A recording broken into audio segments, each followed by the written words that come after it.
यह जींद हरियाणा का रहने वाला हूँ। एज प्रेजेंट दिल्ली एनसीआर में रहता हूँ। पहले मैं कराटे सिखाता था और कंप्यूटर सिखाता था। 2 काम थे मेरे, हाईली बिजी व्यक्ति। लेकिन आप में से भी बहुत से लोग ये सोच रहे होंगे, यार मैं आरसीएम कैसे करूं, मेरे पास तो समय ही नहीं है। मैं कहता हूं समय ही नहीं है, तभी ये बिजनेस बहुत ज्यादा जरूरी है।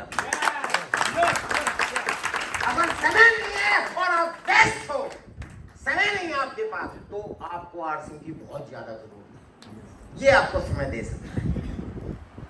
अगर ये बहाना, ये देखिए बहाना ही है, मैं बहाना कहूंगा। जो भी आदमी आपको ये बोलेगा ना कि यार मेरे पास तो समय ही नहीं है, तो एक्चुअली में बहाना बना रहा है, क्योंकि उसने बहाना बनाना इस दुनिया से सीखा है। अभी साहू साहब ने चीज बोली थी यहाँ पे कि आरसीएम के जो सफल लोग हैं, या पता नहीं रंजीत सर ने बोली थी कि जो सफल लोग हैं वो चौराहे पे नहीं मिलते, पान की दुकान पे नहीं मिलते। कौन बोल रहे थे आप में से? सर ही बोल रहे थे। तो वो मीटिंग सेमिनार इवेंट में मिलते हैं, लेकिन बाहर चौराहे पे और सड़कों पे तो आप ज्यादा रहते हो, ये सुनो, तो वहाँ असफल लोग ज्यादा रहते हैं। और सफल लोगों, असफल लोगों की एक कोटेशन मैंने पढ़ी थी कि असफल आदमी को आप देख लो और सफल आदमी को देख लो। सफल आदमी कभी भी बहाना नहीं बनाता। किसी ने लिखा है कि 2 ही चीज बन सकती हैं, या तो बहाने बना लो या पैसे बना लो। अब आपके ऊपर डिपेंड है आप क्या बनाते हो। अभी रतन टाटा जी हमारे बीच में नए रहे, उन्होंने कभी बहाना नहीं बनाया। उन्होंने बड़े बड़े ट्रक बनाए। कोई कह देता कि भी यार गाड़ी बनाने का विचार आया है, तो कहे थे और इतने बड़े बड़े ट्रक बनाता हूँ, गाड़ी बनाने की तो फुर्सत ही नहीं है नहीं, उन्होंने गाड़ी भी बनाई। नमक बेचने की फुर्सत नहीं, उन्होंने नमक भी बेचा। ये सब ना।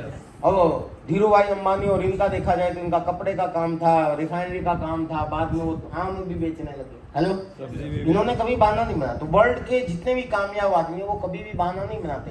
तो एक चीज तो आपको ये भी सीखनी है कि आपको बहाना नहीं बनाना। हेलो, टाइम सबके पास है सर। मेरा मानना है कोई कितना ही व्यस्त क्यों ना हो, अपनी जिंदगी के 2 से लेकर 4 घंटे हर रोज जरूर बर्बाद करता हो फालतू की चीजों में। कभी अपना शेड्यूल उठा के देख रहे हैं कि पूरा 24 घंटे में आप क्या करते हो। मान लेते हैं 8 घंटे आप अपनी जॉब करते हो, 2 घंटे 4 घंटे आने जाने में लग जाते हैं आपको। हालांकि वो आने जाने का टाइम भी सदुपयोग हो सकता है आरसीएम के लिए, है ना? इसके अलावा कुछ घंटे सोने के होते हैं, कुछ नहाने धोने के होते हैं, और इसके अलावा फालतू की बत्ते मारने में, ताश खेलने में, सांप भी पही कभी बहू थी, या सीरियल देखने में, या रील देखने में, या फालतू की सोशल साइट की या राजनीति की बातें करने में लोग अपना समय व्यतीत करते हैं। ये सुनो, व्यतीत करते हैं, मैंने गलत शब्द इस्तेमाल करते हैं, अपना समय बर्बाद करते हैं। ये सुनो, और ये चीज मैं मेरे स्टोरी के साथ आपको प्रूव करना चाहता हूँ कि मेरे जितना बिजी आदमी कोई नहीं हो सकता था। आप में से कोई नहीं है, बहुत रेयर एक्सेप्शनल केसेस एवरीवेयर। आप में से कोई खड़ा होकर बोल मत देना नहीं सर मैं आपसे भी ज्यादा बिजी हूँ, वो अपवाद हर जगह होते हैं। मैं अपना बता देता हूँ, आरसीएम से पहले मैं जो कराटे सिखाता था, तो मुझे 5 बजे से लेकर 7 बजे तक सुबह क्लास होती थी। मुझे 5 बजे तक ग्राउंड में पहुंचना होता था, इसलिए 4:30 बजे उठता था मैं हर रोज, और 5 बजे ग्राउंड में पहुंचता था, 7 बजे तक क्लास लेता था। उसके बाद साइकिल से भाग के आता था अपने घर पे, जल्दी से नहा धो के कंप्यूटर सेंटर में बैठना होता था मुझे 8 बजे से रात के 8 बजे तक। समय नहीं था, रात के 8 बजे तक हाईली बिजी, और 8 बजे के बाद मुझे फिर जल्दी जल्दी नहा धो के खाना खा के सो जाना होता था, क्योंकि 3:30 बजे 4:30 बजे फिर उठना। समय ही नहीं था मेरे पास तो सुपर बहाना था कि मैं आरसीएम नहीं कर सकता, समय ही नहीं है। 8 से लेके 10,000 के बीच में मेरी आरसीएम से इनकम, सॉरी कराटे और कंप्यूटर से इनकम होती थी, और प्राइवेट काम था। अगर मैं उसमें लापरवाही करता, मेरे कराटे वाले बच्चे मुझे छोड़ के चले जाते, इनकम कम हो जाती। कंप्यूटर से मैं लापरवाही करता तो वो छोड़ के चले जाते, इनकम कम हो जाती। यस और नो? समय नहीं था मेरी पत्नी को देने के लिए भी, बच्चों को देने के लिए भी, खुद को देने के लिए भी समय नहीं था मेरे पास। और ऐसे समय में आरसीएम का प्लान मुझे दिखाया गया और मैंने ज्वाइन कर लिया। आपको क्या लगता है आरसीएम का प्लान समझ में आ गया था मुझे? मैं आपको सच बताऊं, मैक्सिमम परसेंटेज ऑफ पीपल, जब भी आप प्लान दिखाओगे, मैक्सिमम परसेंटेज, अगर 100 लोगों को प्लान दिखाओगे ना, गारंटी देता हूं 95 लोगों को समझ में ही नहीं आएगा। जब कितना अच्छा कॉन्सेप्ट है, आपको समझ में आएगा तो आपको ऐसा लगेगा, जैसे अब मैं पूरी मीटिंग खत्म करूंगा ना, तो आपको ऐसा लगेगा अरे यार इतना बढ़िया, जिसको भी बताऊंगा सब आ जाएंगे, ऐसा लगेगा आपको। लेकिन सच बताऊं, ऐसा नहीं होने वाला। क्यों? क्योंकि आप इंसानों को प्लान दिखाओगे।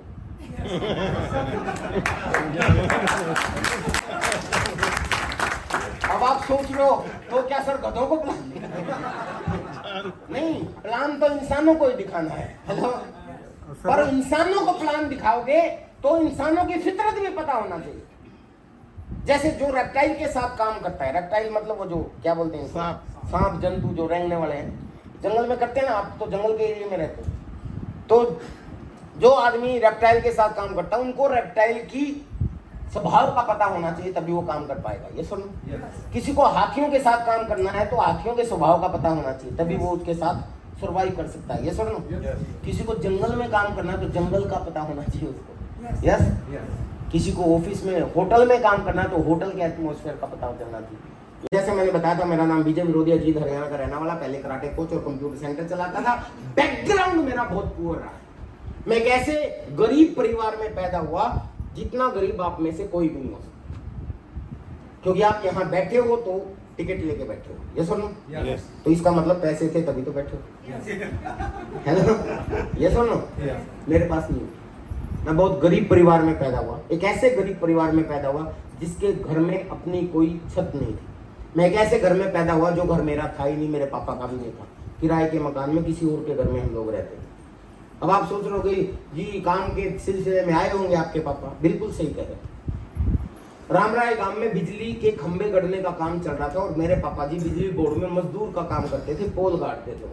उस जमाने में जेसीबी नहीं होती थी सर, वो खंभे कुदाल के साथ गाड़ते थे, तो मजदूर थे। तो किसी के गांव में वहां काम चल रहा है तो वहां आ गए, फिर उसके बाद किसी और गांव में चले गए।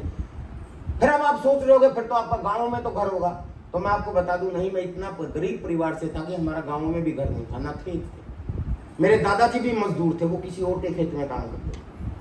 आप में से बहुत लोग ये सोच रहे होंगे सर मैं गरीब आदमी हूँ, मैं कैसे आरसिंग में काम कर पाऊंगा, तो भी मुझे देख सकते हो।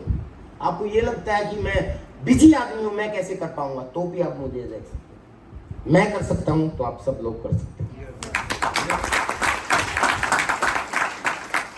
5वीं क्लास में हम लोग, 6ठी क्लास में हम लोग शहर आ गए थे। 5वीं क्लास में मैंने रद्दी अखबार के लिफाफे बना के दुकानों पे बेचना शुरू किया था, ताकि मेरी पढ़ाई डिस्टर्ब ना हो, क्योंकि 5वीं क्लास में ही मेरे को थोड़ा सा अकल आने लग गई। 5वीं क्लास में आ जाती है थोड़ी थोड़ी अकल, है ना? और मैं अपने माँ बाप से क्वेश्चन पूछने लगा था कि हमारे घर में साइकिल क्यों नहीं है, मेरे पाँव में जूते क्यों नहीं है, नंगे पाँव क्यों स्कूल जाता हूँ, हमारे घर में भैंस क्यों नहीं है, पड़ोसी की भैंस का दूध क्यों आता है हमारे घर, हमारे घर में खेत, हमारा घर खेत क्यों नहीं है, किसी और के खेत की सब्जियां क्यों आती है। ये मैं अपने माँ बाप से पूछता था और मेरे माँ बाप एक ही चीज कहते थे, बेटा ये पढ़ लिख के जो कामयाब हो जाते हैं ना उनके पास आती है, आप भी पढ़ाई लिखाई की तरफ ध्यान दो। तो मैंने बचपन से सोचा कि साला कामयाब होना है, हेलो, पढ़ाई लिखाई की तरफ ध्यान देना होगा। लेकिन जैसे ही मैं 5वीं क्लास में था तो मेरे कुछ लंगोटिया यार समझते हैं, झारखंड कॉलेज लोग समझते हैं ना क्या है, छत्तीसगढ़ समझते हैं ना लंगोटिया, जो बचपन के दोस्त होते हैं। तो वो बचपन के कुछ दोस्तों के माँ बाप ने उनके बच्चों को स्कूल से निकाल के किसी को ढाबे पे छोड़ दिया बर्तन मांजने के लिए, किसी को चाय की दुकान पे छोड़ दिया। तो मैं घबरा गया कि गरीब तो हम भी, कहीं ऐसा ना हो मेरे माँ बाप मेरे को पढ़ाई छुड़वा दे। इसलिए 5वीं क्लास में ही मैंने काम करना शुरू किया, रद्दी अखबार के लिफाफे बना के दुकानों पे बेचता। 8वीं क्लास में अखबार बांटने का काम शुरू करना चाहता था, क्योंकि सारा रात मुझे लिफाफे बनाने पड़ते थे, स्कूल में से आने के बाद बेचने जाना पड़ता था, समय नहीं होता था। मेरी क्लास का एक दोस्त अखबार बांटने का काम करता था, मैंने कहा यार ये काम तो बढ़िया है, 3:30 बजे उठो, अखबार उठाओ, फेंको, स्कूल में आ जाओ फ्री। तो मैंने कहा सेठ जी को, बाबूजी मुझे भी ये नौकरी दे दो। उसने मुझे रिजेक्ट कर दिया कि आप क्वालिफाई नहीं करते क्योंकि आपके पास साइकिल नहीं। मेरे पास साइकिल नहीं था। कब? Then I was in 8th class, 8वीं क्लास में। मैं पापा जी से जिद करने लगा कि मुझे साइकिल दिला दो। उन्होंने कहा नहीं दिला सकते, इतना पैसा नहीं है हमारे पास। मैंने कहा कि मैं मौज मस्ती के लिए नहीं मांग रहा, मैं काम करूंगा, आप रिकमेंडेशन दो, किस्तों में दिलाओ, किस्त में करूंगा। तो मेरी जिंदगी का पहला वाहन था साइकिल, जो मैंने किस्तों में खरीदा था अखबार बांटने के लिए। उसके बाद अखबार बांटे मैंने 3 साल तक। उसके बाद मैं कराटे का अच्छा खिलाड़ी बन गया, फिर कराटे का कोच बन गया, ब्लैक बेल्ट 4 डैन हासिल हो गई। और उसके बाद मैं बच्चों को कराटे भी सिखाने लगा। जिस स्कूल में पढ़ता था उस स्कूल के बच्चों को कराटे सिखाता था, मेरी फीस पूरी हो जाती थी। कॉलेज में गया, एमडी यूनिवर्सिटी रोहतक, वहाँ कॉलेज के बच्चों को कराटे सिखाता था। मेरी पढ़ाई का खर्चा मैं खुद निकालता था, माँ बाप से नहीं खर्चा लिया। उसके बाद इंजीनियरिंग करने के लिए दिल्ली चला गया। दिल्ली हर रोज शाम को लोधी गार्डन में मेरी कराटे की क्लास होती थी और वहां से लगभग 14-17 किलोमीटर दूर संगम विहार नाम की एक जगह है, आज भी है, उसके ऊपर रतिया मार्ग है, आज भी है। उसी रतिया मार्ग पे KSK एकेडमी पब्लिक स्कूल है, आज भी है। चहल उसका कोई सरदार जी मालिक है, आज भी है। उस स्कूल में 3 साल तक मैंने कराटे सिखाए, आप जाके पूछ सकते हो। और इस तरह से मेरी डिग्री भी होगी, मैं इंजीनियर बन गया। विजय विरोधिया बिकेम ए कंप्यूटर इंजीनियर। और जैसे ही पढ़ाई पूरी होती है तो हर आदमी क्या सोचता है, क्या करता है? नौकरी करता है। गलत, नौकरी की तलाश करता है। नौकरी मिलती नहीं है सर, नौकरी की तलाश करता है। मैंने भी तलाश करी। आफ्टर ऑल मैं भी इसी एजुकेशन सिस्टम का प्रोडक्ट है जहां लोग पढ़ाई लिखाई के बाद नौकर बनने की कोशिश करते हैं। ये सुनो, जबकि सच्चाई ये है, हमारा देश एक ऐसा देश है जहाँ पे कोई आदमी नौकर नहीं बनना चाहता था। पता है आप लोगों को? भारत के अंदर जब अंग्रेज राज करते थे, अंग्रेजों ने सरकारें बनाई, तो उस समय भारत में अंग्रेज आए थे कुछ मुट्ठी भर, ये सुनो, और उनको नौकरों की जरूरत थी। और यहाँ नौकरियां निकाली गई, वैकेंसी निकाली, लेकिन लोग नौकरी लेना नहीं चाहते थे। अगर कोई लेना भी चाहता था तो उसके माँ बाप उसको बोलते थे, पागल है, नौकर बनेगा, चल तुम्हें काम कर। हेलो। फिर अंग्रेजों ने साजिश रची, लॉर्ड मैकाले को बुलाया और कहा कि ऐसा एजुकेशन सिस्टम बनाओ, बच्चों को ऐसी शिक्षा दो ताकि बच्चे पढ़ लिख के सबसे पहली प्रायोरिटी नौकर बनने की करें। और वही एजुकेशन सिस्टम आज तक लागू है। Am I right? That is real too. ये सच है। और मैं भी उसी एजुकेशन सिस्टम का प्रोडक्ट हूँ। तो मैं भी नौकरी की तलाश करना चाह रहा था, पर नहीं मिली। आसानी से कहाँ मिलती है? मिलती है क्या? नहीं मिली। 1 साल धक्के खाए, नहीं मिली। और जब नौकरी नहीं मिलती तो आदमी अपना ही कोई काम करता है। तो मेरे पास 2 हुनर थे, कराटे का और कंप्यूटर का, लेकिन दोनों काम में थोड़ी बहुत इन्वेस्टमेंट थी। पैसा मेरे पास था नहीं। मेरे पापा का एक बार फोन आया, मैं रोने लग गया। मैंने कहा, पापा नौकरी नहीं मिल रही, दिल्ली में परेशान हो रहा हूँ, क्या करूँ? तो ये बोला, बेटा चिंता मत कर, वापस आ जा घर पे। मेरी पूरी जिंदगी भर की कमाई जो मैंने बचा बचा के रखी है, वो 2 लाख रुपए मेरे पास पड़े हैं, ये ले ले और अपना ही कोई काम शुरू कर दे। 2 लाख रुपए में कंप्यूटर सेंटर नहीं हो सकता था। 2 लाख मैंने कर्ज लिया, 2 लाख माँ बाप के लिए और एक पार्टनर ढूंढा, और मैंने कंप्यूटर सेंटर बिल्ड कर दिया, खड़ा कर दिया। और मैं सुबह 5 बजे से रात के 8 बजे तक बिजी रहने लग गया। ये थी मेरी आरसिम से पहले की लाइफ। 8 फरवरी सन 2001 को मुझे आरसिम का प्लान दिखाया गया। यकीन मानिए, समझ में नहीं आया। मेरे एक लीडर ने, मतलब दोस्त ने, मुझे जबरदस्ती कहा कि जिंदगी में कुछ करना चाहते हो तो सुन लो। मैंने कहा, यार टाइम ही नहीं है, मरने तक की फुर्सत नहीं है। वही बहाना जो इंसान बनाता है। हेलो, मैंने भी बनाया था, मैं भी आप ही के बीच का आदमी हूँ, कोई ऐसा नहीं है चांद से उतर के आया हूँ। हेलो। तुम, लेकिन जबरदस्ती उसने रात के 8:30 बजे कंप्यूटर सेंटर मेरा जैसे ही खत्म हुआ, वो साइकिल पे बिठा के मेरे को ले गया। ये बोला, नहीं चलो स्कीम नंबर 5 में चलते हैं, वहाँ एक STD PC, वहाँ एक व्यक्ति बैठा है, वो आपको सिखाएगा, मुझे तो प्लान दिखाना आता नहीं। वो मेरे को लेके गया, वहाँ एक व्यक्ति ने मुझे आरसिम का प्लान दिखाया, जो आपको दिखाया गया, दिखाया था ना। या आप man to man, pen to pen समझ लेना। मेरे को कतई समझ में नहीं आया, क्योंकि मैं समझना ही चाहता था। फिर भी क्योंकि मेरा दोस्त था, उसने मुझे जबरदस्ती इतनी देर लेके गया था, वो बोला ज्वाइन कर दो। मैं सोचा यार ये फंसाएंगे मेरे को, दिमाग में हलचल हुई, करूं ना करूं। हेलो, ज्वाइन करूं या ना करूं, कहीं ये मुझे फंसा दे। तो डेल कार्नेगी की बात याद आई। मैंने डेल कार्नेगी की एक किताब पढ़ी थी बहुत पहले, जब मैं इंजीनियरिंग करता था।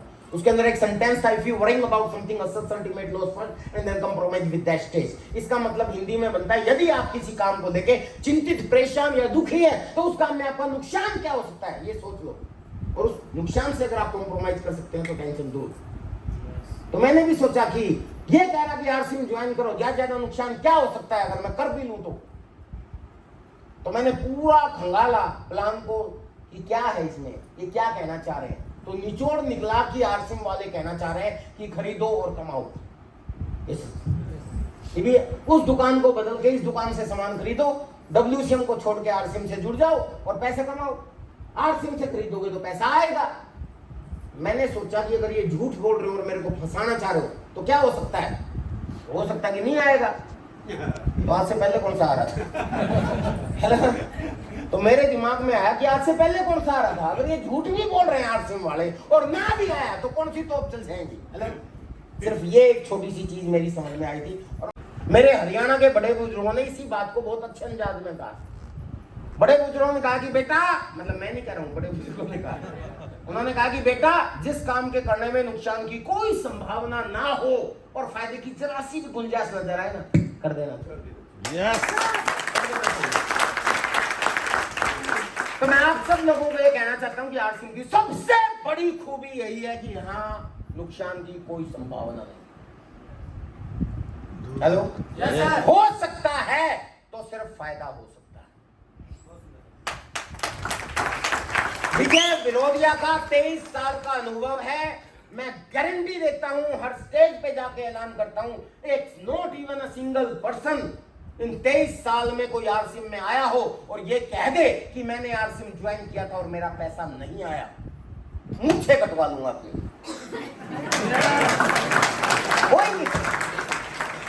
हालांकि मिलते हैं लोगों को, मुझे कई लोग बोलते हैं कि अरे सर वो एक आदमी मिला था, वो कह रहा था कि मैंने भी 10 साल पहले आरसीएम किया था, मेरा कुछ आया नहीं। मैं कहा हो ही नहीं सकता। मैं कहा मेरे को बुलाओ, लेकिन मेरे सामने कोई नहीं आया, क्योंकि बहाना साइंटिस्ट बहुत लोग हैं। ये सुनो, ना करने के बहाने इतने बना देंगे कि कुछ नहीं, कुछ भी बहाने बना देते हैं। एक व्यक्ति ने मेरे को कहा कि अरे वो आरसीएम का साबुन लगाया था, मेरे को 10 लग गया। अरे मैं साबुन का 10 से क्या लेना देना है? तो जिसको बहाना बनाना कुछ भी लगा देगा। ये सुन, ऐसे ही होता है। ये सुन, मतलब उल्टे उल्टे बहाने बनाते, मैं मेरे सामने लेके आओ उसको।